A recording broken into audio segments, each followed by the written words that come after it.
За сайн мэцхан та бүхэнд өнөөдрийн мэндийг хүргэе. Өглөөрлөн босоод хамтдаа байгаад маш их баярлалаа.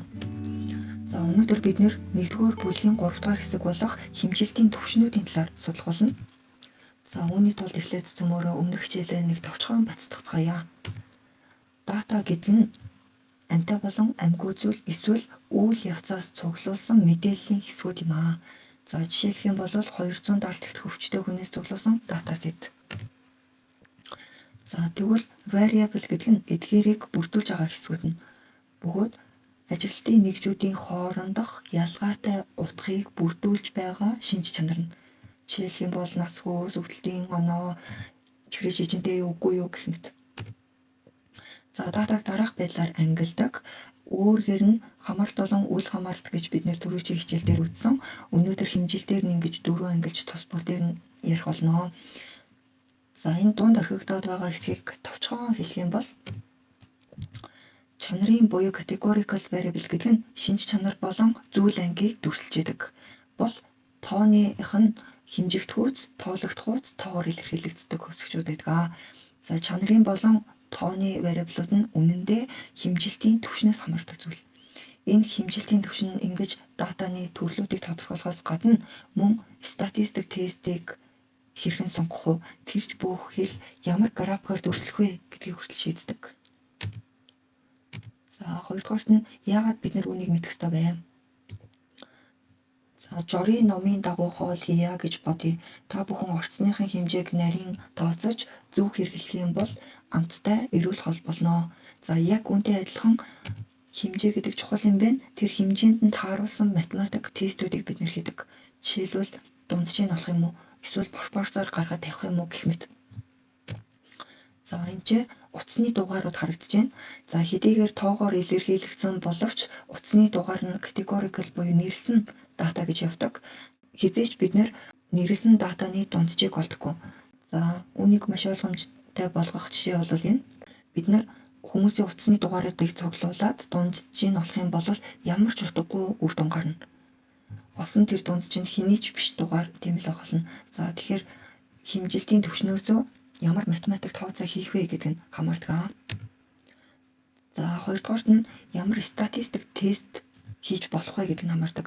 Тэрч бүхэл статистик тестээ сонгохоос өмнө статистикийн програм руугаа оруулах нь хүртэл хэмжилтийн түвшнээс хамаардаг. За жишээлх юм бол SPS дээр variable-уудаа оруулах гэж байна. Тэнгүүд шууд за хэмжилтийн загаараа гэж цонхнууд гараад ирнэ.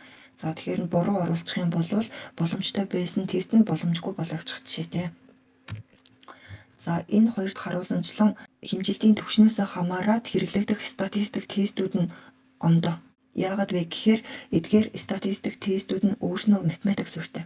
За хэрвээ танаа дата номинал бол Fisher мөн chi-square-ийг хийж болох боломжтой. Хэрвээ танаа дата ratio байвал маш олон төрлийн тестүүдийг хийх боломжтой гэх мэт. Дараа нь үр дүнгээ дүрслэхэд бас их чухал байдаг. За датагаа цуглууллаа, цэвэрлэлээ, анализ хийлээ, тайлбарлалаа.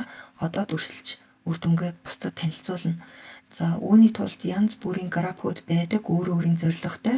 Тэдгээрийг зөв сонгоход энэ хэмжилтийн түвшингүүд чухал байдаг. За хамгийн чухал нь хамгийн сүүлд байна. Та бүхэн хэмжилтийн түвшнийг мэдснээрээ өөрийнхөө судалгааны загварыг бүр эртнээс төлөвлөнө.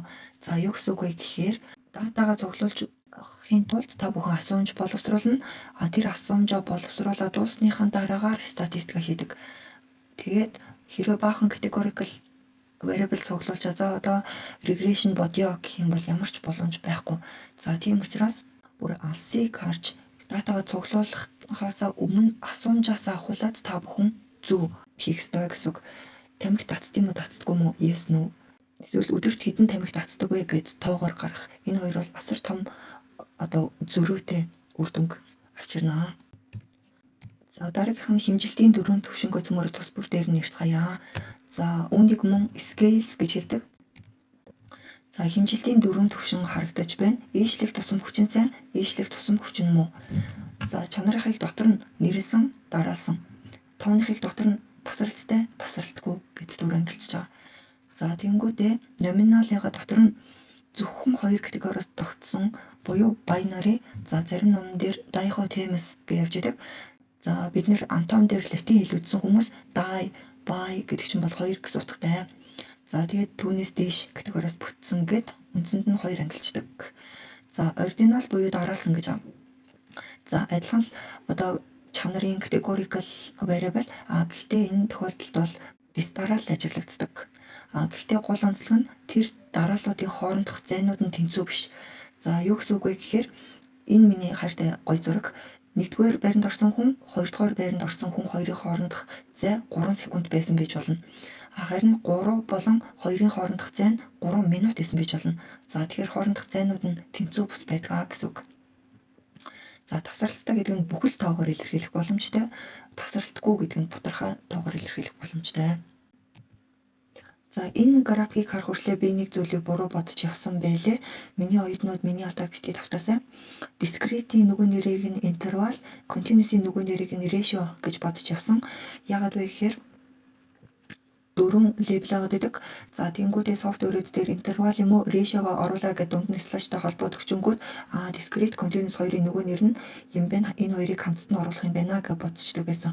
За тэгсэн чинь үгүй continuous цааш нь бид нэр ratio болон интервал гэж ангилж байгаа байх нэ. За нэгдүгээр номинал. Номиналын утгыг нь ерөөсөө label гэж бодох хэрэгтэй. За тэгээд нэршил шинж чанар дээр үндэслэж категоричилсан датаг бид нэр номинал гэж хэлэх нэ. За энэ ямар нэгэн дистарал болон ирэмб гэж ерөөсөө байхгүй. За жишээлбэл улаан, хар, сарл машин ямар ч ирэмблэх арга байхгүй. Шоколад, ванила, гүзэлцэг нь ямар ч ирэмб байхгүй. Энэ тэнцүү. За өгшөө жишээнүүд гэх юм бол нас, хүүс, амьтны категориуд, цусны бүлэг, түрүүний хэлжсэн утасны дугаар гэж байгаа жишээ тийм.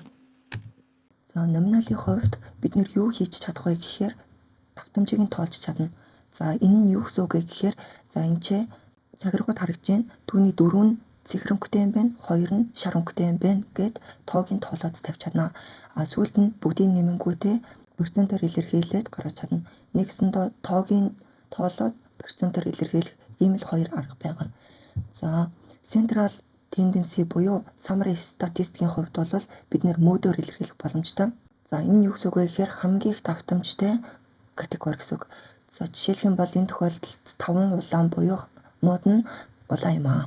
За энэ төрлийн түвшний variable-ыг ямар графикаар илэрхийлэх вэ гэхээр bar chart эсвэл pie chart. За дараагийнх нь ordinal үүнийг ирэмб гэж бодцоход болно. За энэ категоричилсан дата утга учир бүхий дараалалтай.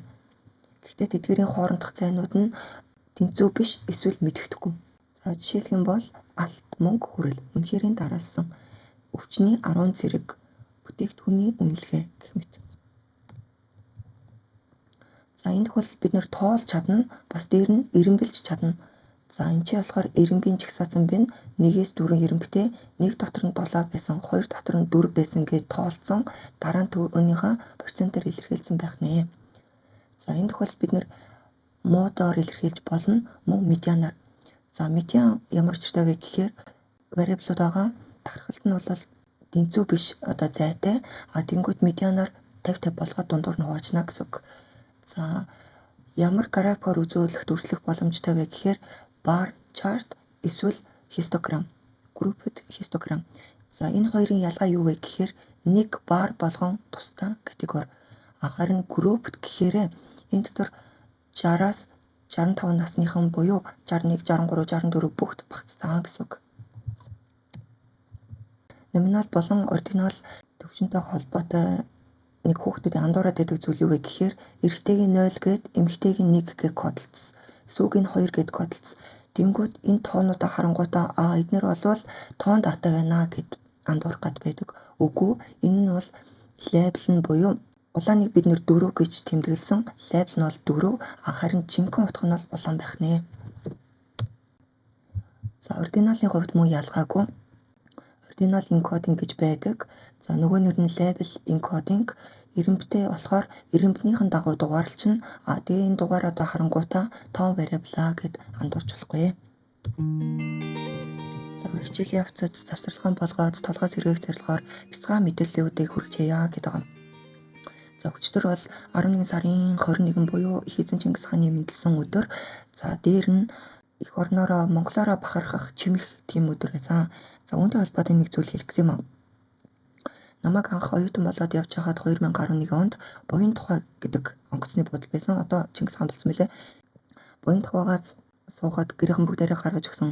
За тэгээд цаашаага ачаагаа өгдөг хэсэг рүү аав намайг ганцаар ингээд дагуулж ороод за тэгээд өврөөсөө миний онгоцны билетийг өгөөд за тэгэнгүүтээ юу гэж хэлжсэн бэ гэхээр дайрээ Монгол хүний оюуны чадварыг гайхуулаарай гэж загчээсэн. За тэр үг бол нэрээ энэ насаар бол үйлчлэлт юм билээ. Гадаадд байх болгондоо тэрийг бодож хичээдэг. Өшөө далбаагаа аваад явцсан. Далбаагаа очоод орныхон дээр өлгөөл сэрх болгондоо шууд хараад нөгөө үгээ санаал эх орныхон төлөө зүтгэдэг байлаа шүү дээ. За бас мөн бахархалтай байдаг зүйл юу вэ гэхээр хэл байдаг. Хинч хийж чадахгүй зүйл. За тэгэл монголоор энийг юу гэж хэлдэг вэ гэл эхэндээ хэл нь муу болохоор лав бүхтээр монголоор тэмдэглэл хөтөлсөн. Тэгэл миний бичгийг хараад монгол хэлийг сонирхол асуугаад тэгэнгүүт нөгөө улам баярлал монгол бичгээр хүртэл бичиж үзүүлэл. За тэгэхээр их хэл бас айгүй гоё мэдрэмж бахархмаар зүйл байт юм лээ. За та бүхэн хэрвээ гадаадд сурахаар амьдрахаар явж байгаа бол далбаагаа авч яваарэ. Далбааг харахад эх орон гэж бодоход, монголоо гэж бодоход асар их хүч өгдөг тийм ид шидийн юм шиг үйлчлэгээтэй юм байлээ шүү гэж хэлмээр байна. За зөвмөр эх орныхон төлөө хүчин зүтгэцгээе.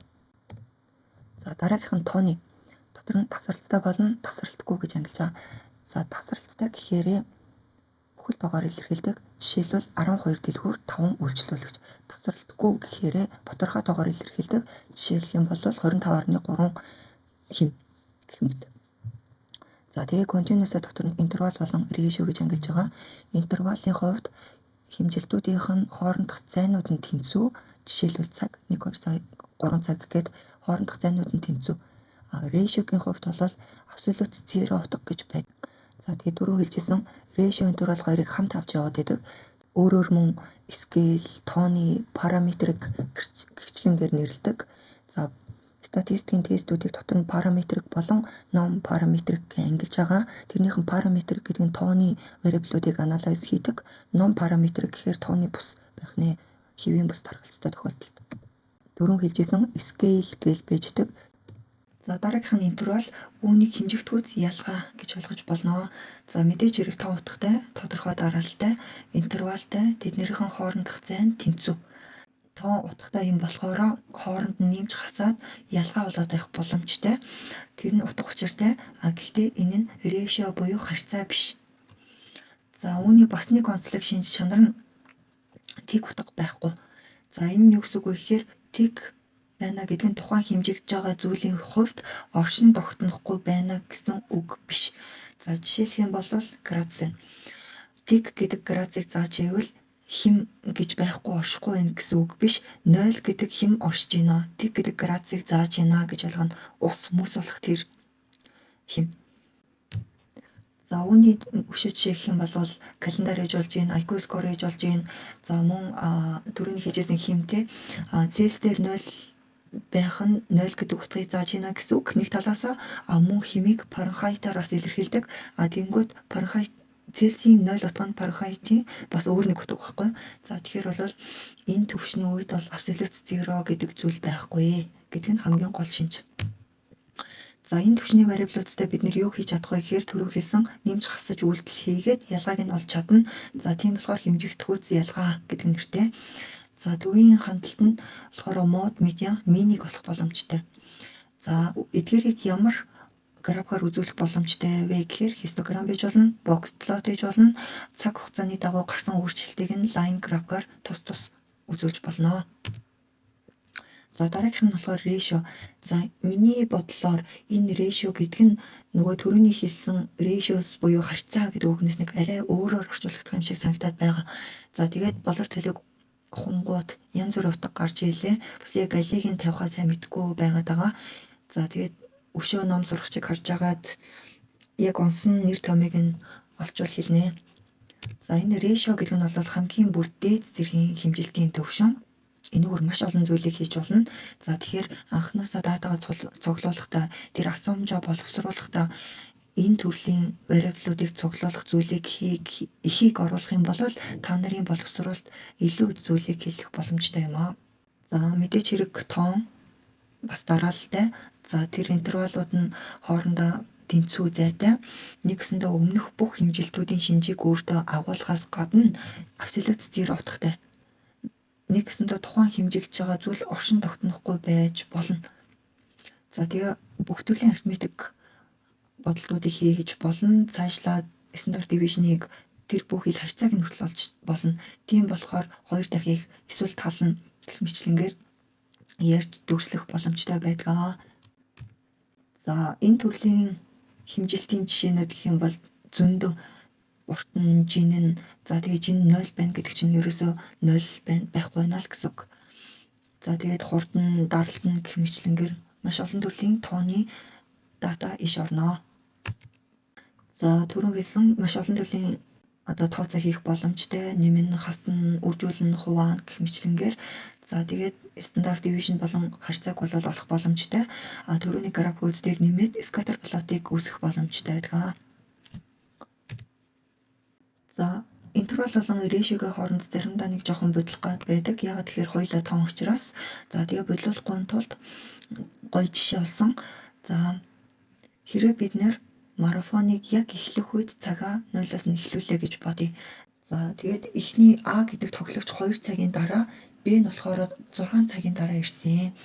За тэгээд бид нэр энэ тохиолдолд B бол 3 дахин их цаг А-гаас илүү зарцуулсан гэдээ бид нэр харьцааг олж болж ийн хувааж болж байгаа учраас энэ решио. Харин бид нэр цагаа тавих мартаад эхний А-г дуусныхан дараа цаг тавих юм бол бид нэр энэ А, Б хоёрын хоорондох ялгааг л олох боломжтой. Нөгөө хэмжигдэхүйц ялгаа буюу интервал скейл гэдэг чинь ингэж гарах нэ. За тэгээ энэ хоёрыг аль нь вэ гэдгийг шийддэг гол асуулт бол абсолют зеро. Зеро утга нь утгатай байх юм бол энэ бол решио, утгагүй байвал интервал бол явчихна. Жишээлбэл $0 гэх юм бол мөнгө байхгүй байна л гэсэн үг. Харин 0 Цельс гэхээр 0 гэдэг Цельс байна гэсэн үг. За энэ ч эдгээр хэмжилтийн түвшнүүдийг амархан ялгаж чаддаг болохуц хэмжээний алгоритм харагдж байна. За та бүхэн хамгийн түрүүнд өөртөөсөө энэ дараалсан уу гэж асуух ёстой.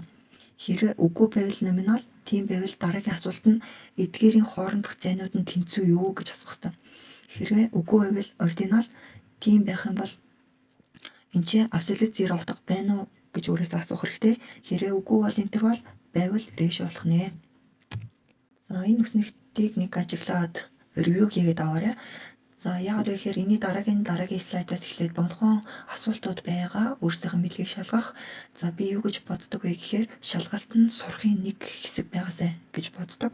Үнэн дээр зүгээр уншаад давтаа дахин сонсох юм бол үнэхээр юм пассив байдаг.